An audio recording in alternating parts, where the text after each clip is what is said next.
Hey, I'm going to snoop over to the next guest. We have her. She's been waiting patiently. I love it when guests get there early. I love it. It's just so peaceful and calming because we're all set up and we're all ready to rock. Our next guest is Hayley Boehm. I met her a few years back on the Victorian Naidoc circuit. I'm really interested. I haven't spoken to her in depth for some time, but I do follow some of the things that she does, and she has popped up on the Geelong News forums lately, even on the actual news, sneakily in the background making food, doing something special. But welcome to the morning show, Hayley Boehm. Hey, thanks. And happy birthday to you. Happy birthday to you. Happy birthday, dear Hayley. Happy birthday to you. I won't do hip hip hooray because no one's going to reply and it will sound really flat. Yeah, no, that's all good. Thanks for that, though. You're fresh off your 20th birthday yesterday. What was it like having a birthday when you couldn't hang out with your mates? Or did you a little bit? All right. I did a little bit, yeah. Went for a bit of a cruise. Yeah. And got some KFC because I'm pretty well known for my KFC addiction. Yeah. We're always looking for food sponsors, so that's a good one. Good start. Thank you for hinting we might go to head down to KFC. Great. Hey, where do you live? Which side of Geelong are you? I live closer to Torquay side. Oh, are you going to the Grovey? Are you going to the Grovey KFC? Yeah. Yeah, mate. Oh, you're not far from my house. I will admit I don't go there too often lately, but it is always there. Aldi's, look at you. KFC, I can see in the distance. What are you doing? Wouldn't want a little popcorn bucket. But that's great. So, well, you have hit 20. You've done some very incredible things. I met you as you were being crowned Vic Naidoc Sportsperson of the Year 2018. 18. It is 18. Yeah. What a ride! Why did you get that? What sport do you play, and what was it like being crowned Victorian Naidoc Sportsperson of the Year? Yeah, so I've been playing sport pretty much nearly all my life. I started basketball when I was 9, and then I transferred to footy when it all started to begin for women, I guess. And I was playing at a high level. I was representing Geelong in basketball and Geelong in footy. Oh, gun. Yeah, and then I got to, I was fortunate enough to play in the first ever Burrimals program run by AFL Victoria, the diversity programs, and KGI. Ah, that's how you got into KGI. No, I got into KGI way before that. Yeah, I got into KGI when I was in my early years of high school. I went on camp with them. Yeah, right. And explain, so you're Yorta, Yeah. which is around Shepherd and Cumragunja. Yeah, so I was born up in Shep. Oh, cool. Yeah. Yeah, you got a bit of country about you. Got a bit of river. Yeah. No, that's cool. Oh, cool. And so when did you move down to Geelong? I only really lived in Shep when I was like 1, and then I moved pretty much everywhere in Melbourne. And then I moved to Geelong when I was 9 years old. Yeah. Yeah, just for better schooling opportunities and a better work opportunity for my mum. So, yeah. Oh, and your mum's a champ too. I've met her. She's such a big supporter. Yeah, she's pretty awesome. I love what she wrote your birthday message yesterday. She didn't. She said she loves you and she's so proud of you and that she takes all the credit for all your good parts. That's what I read. In summary, that's what I read. My mum does that. Pretty much. My mum does that as well. Does it Really? peeve you off sometimes? You're like, Mum. You get used to it after a while. I guess I wouldn't be where I am without her, but like it's a bit annoying when you come home with a trophy and she's like, "Thank you." Exactly. Have you got brothers and sisters? Oh my God, too many. Oh, right. So I'm an only child, so I can't even she's just taking all my trophies. I don't even get a holiday. But yeah, I know they're so proud. You can see through it. They're proud. Yeah. Yeah, definitely. That's so explain. So when did you got into basketball and football? Yeah. You are not the tallest person on the planet. So and I had short person problems, believe it or not. You know, I might be I'm 5'10" now, but growing up as a kid, I was always the small kid in class, small kid in school. Yeah. You got to really work hard to make an impact. What position on the field do you play? And I'm guessing you play a guard on basketball. You're not playing the centre. Yeah. So I'm a point guard in basketball, and I always have been. I don't think it'll ever change. Yeah, no. You're not waiting for a growth spurt? No, I think I'm done. I think I stopped when I hit like 11. I didn't even get to 5 foot. I'm 4'10". 4'10". Oh, 4'10". wow. Yeah. And what about footy field? Footy. So I'm a bit of a forward pocket. Oh, yes. Snatch and kick. Great. At Geelong Falcons, Mick Turner would always compare me to Eddie Betts. Oh, hello. Not a bad comparison going on there. I didn't mind it. How he good? Mick, you played under Mick Turner. He's one of the Geelong greats from and probably your does your mum barrack for Geelong too? No, we hang on. go for Hawthorn. I just assumed. I should have cross-checked all the information before getting you on.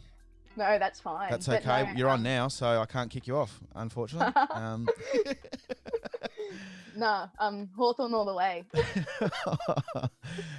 Hey, explain a little bit about KGI and some of the programs that, I want to know why you particularly went for that program.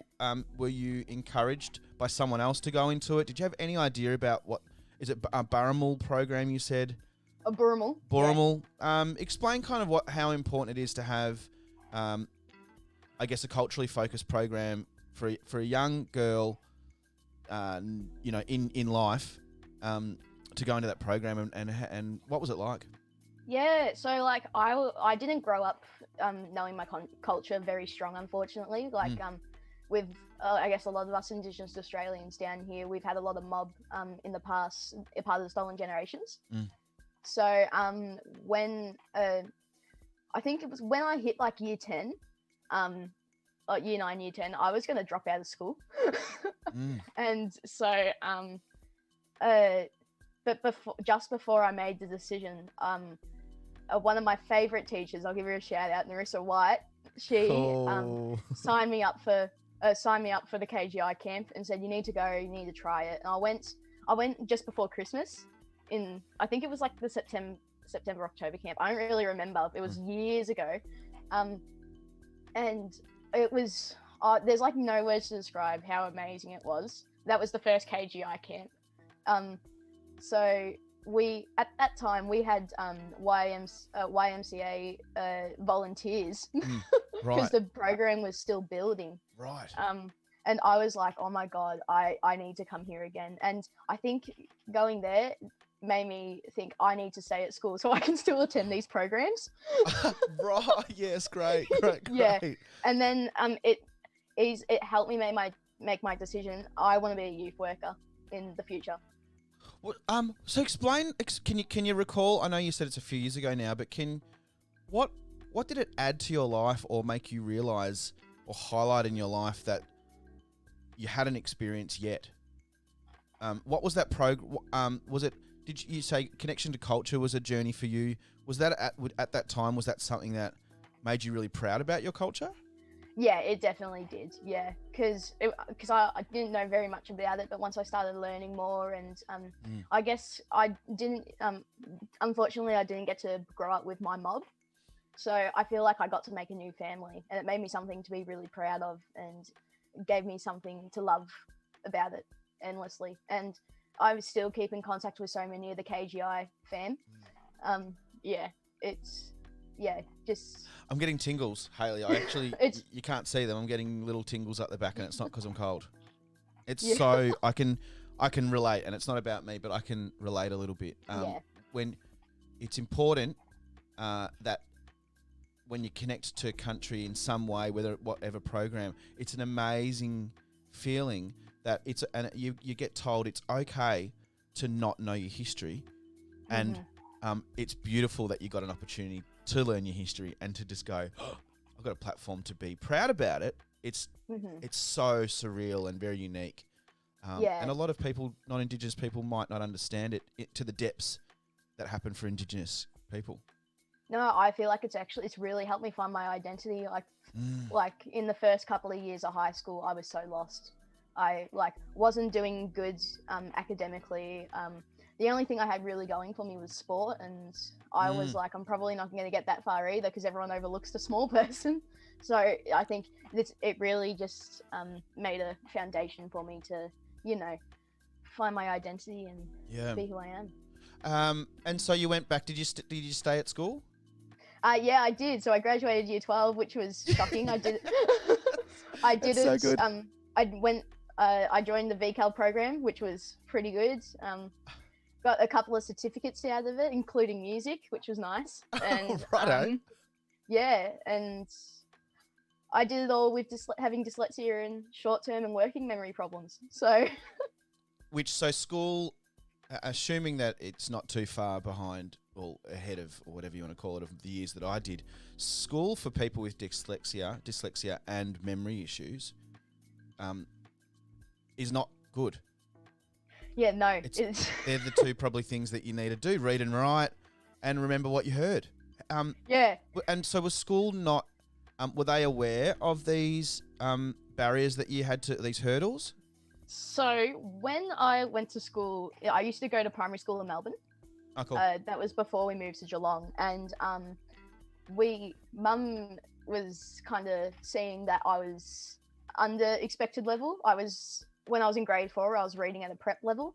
Right. And so we were like, what the hell? And then we went up to the principal and was like, my kid can't read or write or doesn't remember anything, and you guys aren't really doing much. And the principal said to her, we just have to accept that some students won't have as bright as a future as others. So it's difficult.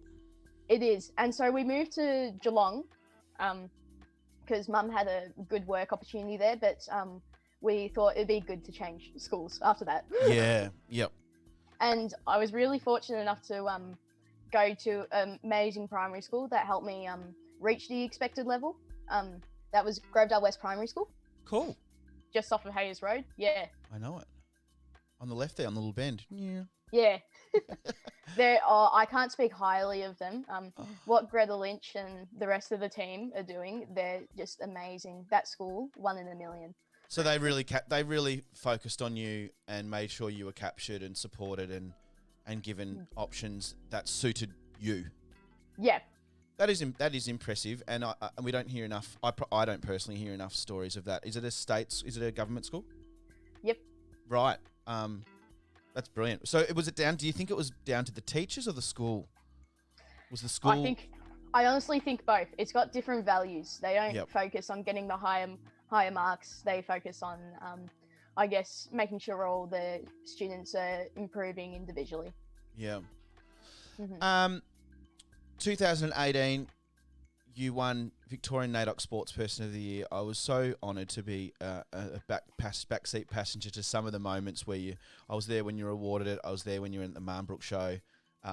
It was so fun, and just to see your face glow. I mean, you're around footy stars. Who wouldn't be so excited? What was it like to be acknowledged by your Indigenous community as being a leader in an area that you have loved for so long? What was it like at that moment? And share it with your mum and the journey. There's like literally no words to describe it. I was so shocked because it came to me and Kaya, my friend Kaya, and she's part of the jury dancers. She is just amazing. I honestly thought I had no chance against her. And I can't speak highly enough of her as well. So I was pretty shocked. I was only 17 at the time. Wow. I think I was one of the youngest recipients. And it was a pretty young team that year though. Me, Isabella, my sister now, and Stephen. He's That's right. He's pretty young too. So I think I still don't have any words to describe it. It was one of the most amazing experiences. I was just going from that girl that didn't know anything years ago about her own culture, and then being chosen to represent your culture in one of the most important weeks of our history. Oh, totally. It was amazing, and I felt like royalty. And still to this day at my new job, I'm known as the girl that won. Yes. That past sports person. And it's deserved too. I mean, I won't lie, I was on the selection committee with Auntie Pam. Auntie Pam really is the driver behind that, though. It's a little baby award. She loves it, and she's such a big advocate for Indigenous people in sport. But it was tough. But you were so deserved, and it was so cool to see you on the Marnbrook show. And I think the first time that you captured my attention was not more. It was a bit more about how you spoke at Government House. I think it was at Government House. Was that right? It was blurry. You made a speech, and I'm sure it was at Government House on the Thursday. No, we went to the Marnbrook show. You spoke somewhere, and it was so like a corporate setting. And I love it how you just don't mold yourself on anything else around you. And that was the time where I thought, this girl's different. Like, you're you, and you're staying you, and it's really encouraging. Thank you. I really appreciate that. I guess the big thing is you always got to try and be yourself. And for us Indigenous Australians, our best thing is telling our story. And you always feel comfortable telling your story. Yeah, that's cool. And so now you've moved. Did you move into youth work? What did you do after school? So I was halfway through year 12. I was working as a disability support worker at Wild Rumpus Community Services, and then saw a new job opportunity at Bethany Community Support as a support worker and the Indigenous trainee. So I gave a bit more of an Indigenous perspective. Mm-hmm. And then my contract ended there, and then I was fortunate enough to get myself full-time work at Wathaurong Aboriginal Co-op as a case manager in the family service team. So I was pretty shocked. The team, I've only been there for this is my 4th week now, so a month. Oh, wow. Yeah. And how's that going? What are you doing there? And explain a little bit about Wathaurong Co-op and. Yeah, so at the moment I'm just I've been policy reading and reading and procedure reading. So kind of just all the basic stuff to get ahead, and then this week I'm hoping to get my first lot of clients. So cool, I understand. So I'm pretty excited. I was a little bit nervous, but I think I've got such a good team behind me. My team leader is amazing. I think, and you can tell that as a Indigenous organisation, everyone's got each other's backs. Who are you working with? Simon Flagg? Do you see Simon around? Yeah, he's there. He's a good buddy of ours, and some lists. So unfortunately I haven't met him in person yet because I haven't been able to meet anyone. Of course, yeah. Oh, of course. So you're still working from home. Yeah, so I did get to go in twice into the office. And I even got a chance to do their Feed Me program. They pack some food in crates and deliver them out. What's that? Explain that. Feed Me Ballerine donate food. Give food to us for our Feed Me program. I'm still learning all about it. Yeah, okay. It's good. And then a great team at Wathaurong, they pack the crates. They pack 220 crates a week and deliver them all out. To Indigenous families, or is it quite? Is it Indigenous families? Just around the Wathaurong region? Yeah. So all the way to the Bellarine and Corio and so you were part of that team. Did you go out and did you go out and deliver some packs or something, or you were just part of the pack? So when I was at Bethany Community Support, I was kind of like the head of the delivering. Yeah, right. So because no one could really see their clients and give them all the material aid stuff they needed. So I guess that was kind of my baby, and I got to sort out deliveries. Got kept contact with all the workers, and I made so many good connections throughout. Like Geelong Mums workers know me really well. One Care workers know me well. I've made some really good friends. Oh, anyone that meets you doesn't forget you, Hayley. You're one of those people.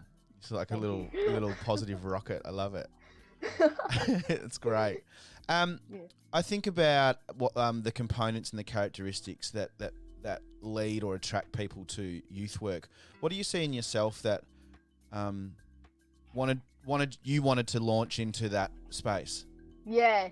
So I guess I hated the way I had to grow up and without exactly knowing my culture at the time and really struggling in school, not finding my identity. So I'd kind of like to do something like what KGI does, I guess. Support those kids, especially there's so many Indigenous kids with dyslexia. I was so shocked. Like, I went on KGI camp and I told them my story, and the kids were like, "Here, same." Yeah. I was like, "Wow." So just something like that. That's the power of someone speaking up. Mm-hmm. Is it gives a little a little buffer. Cool. She just said it. I'll tuck in behind her and go, you know what? Yeah. Me too.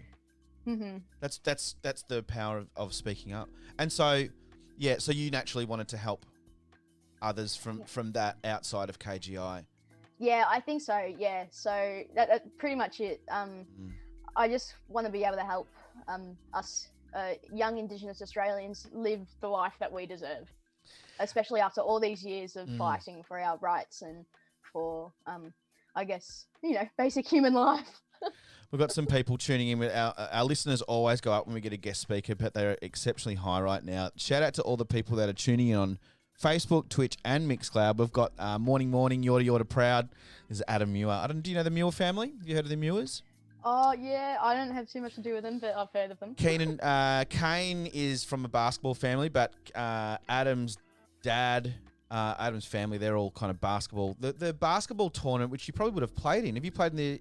Yeah, that's named... It's the Bill Muir Classic, I think it's called. Should still be called that. 13 orphanages in Geelong and more in Ballarat at one point. Lots of babies placed in them. Lots of stolen gen mob. Yeah. Very inspirational listening to Hayley. Thanks, Mark Dunn. Carissa, that's amazing. Hey, Hayley girl. Stacey Piper's saying hello. Hey, Stace. Jane Blackston. Oh, yeah, Grovey West. It's so good. If you'd like to talk to Hayley, she's on for another 10 minutes or so. So just write in the comments and ask some questions. You did pop up on, was it the news? Was it the 7 News or just the news or Geelong News? What news was it? I don't even remember what news it was. I just saw. I'm like, that's Hayley. And my mum posted it. I went, Mum, that's my mate Hayley. What? Tell us a little bit about the work you did there or do there, and what was that news report about? Yeah. So I randomly one day when I was working at Bethany got a call from Jess Robinson, she's the co-founder of Baked by Us, and she's like, "Hey, we need a worker, and I've heard good things. Would you be interested in working with us?" And I was like, yes, cupcakes, yes. Oh, so what was the business? Baked by Us. Baked by Us. So it's a disability cupcake program. So wow. It's a cupcake cafe in Ryrie Street. In Geelong. Oh, does anyone know it? I've got a few Geelong listeners on today. Does anyone know it? Yeah, whereabouts in Ryrie Street? Closer to cash converters and yeah. I don't know where that is yet, but so it's closer to Latrobe Terrace side. Right.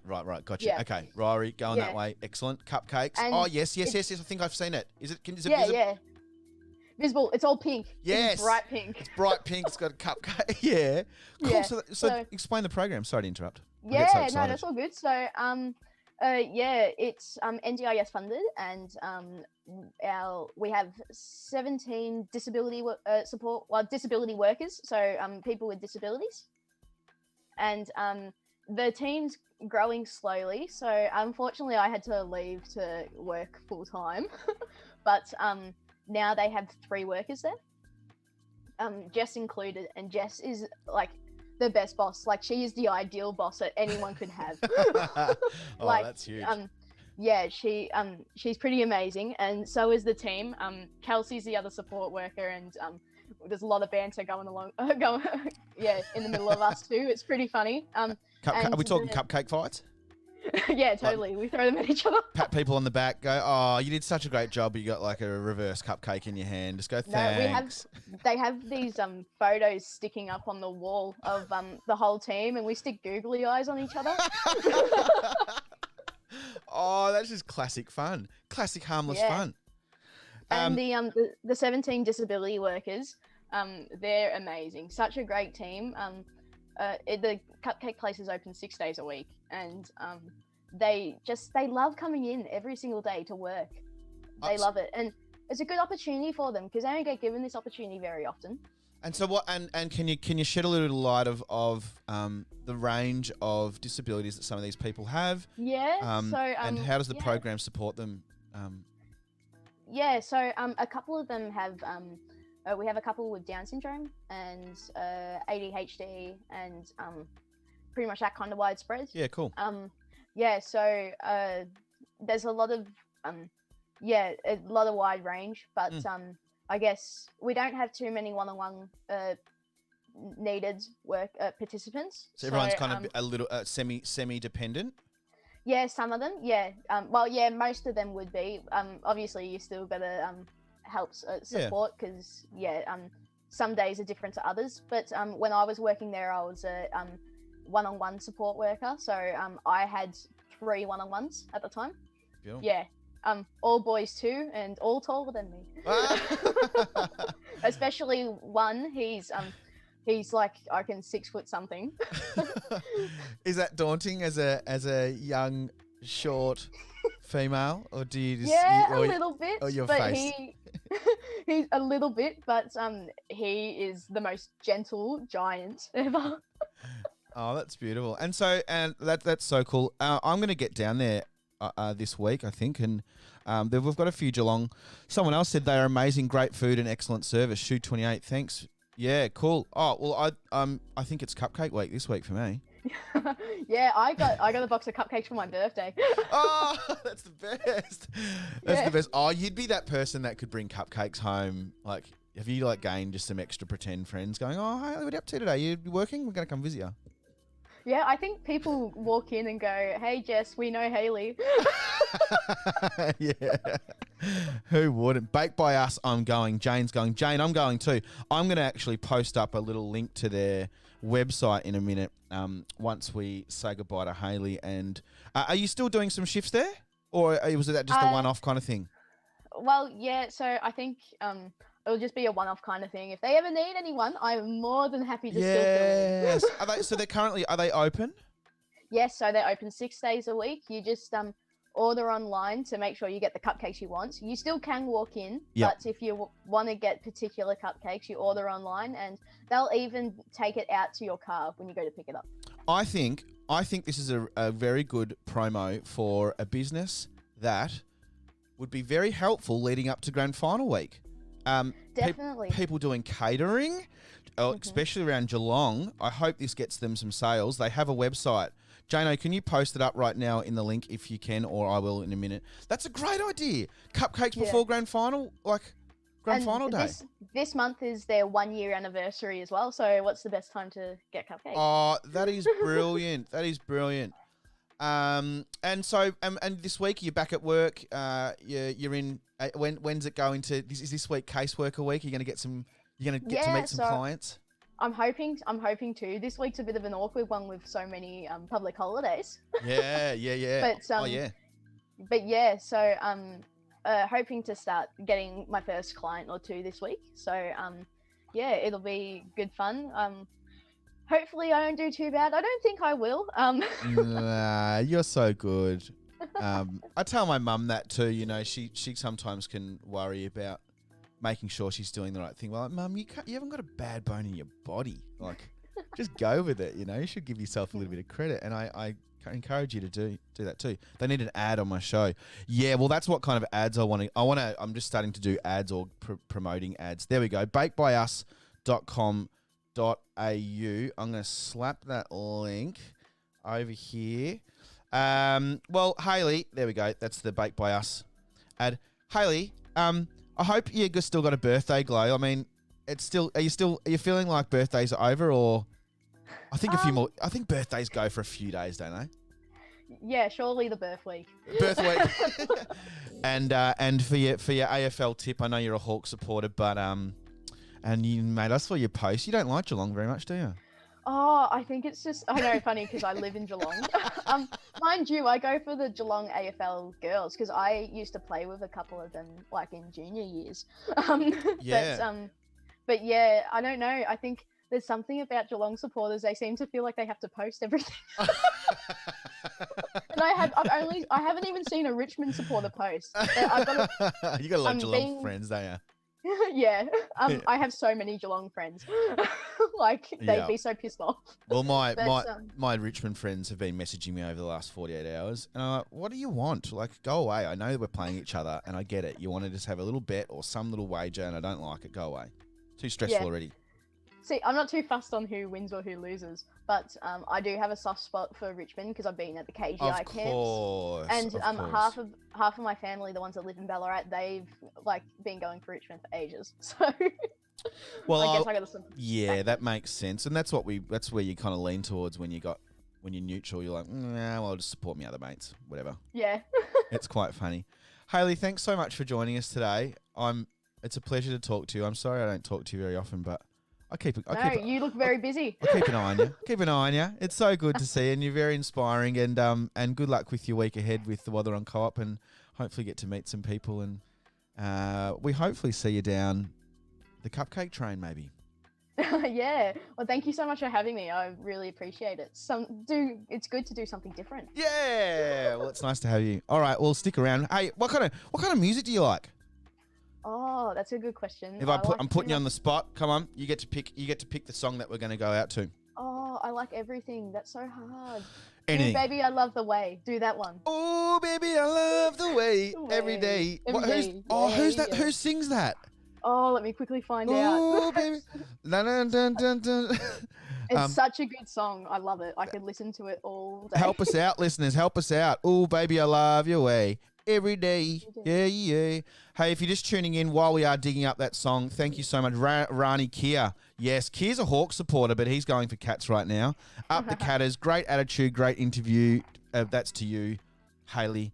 And coming up at 8:30, Daily Dollop of Days. Hayley's whole interview, if you just missed it, will be on the YouTube channel and the website in about an hour after the show's finished. And all our interviews, including we had Cole Vanderkype, we had Cormac Evans from Strong Brother, Strong Sister, we had Laura Thompson from Spark Health, we've had Keena Muir from IndigiNerd, we've had just lots of really cool people. Jacinta Parsons from the ABC, Peter Frampton, Big Mountain. Is that what it's called? Is that what it's called? Yep, that's it. Peter Frampton, Baby I Love You Way. Here it is. This is great. Hayley, have a good week. Thank you. You're a champ.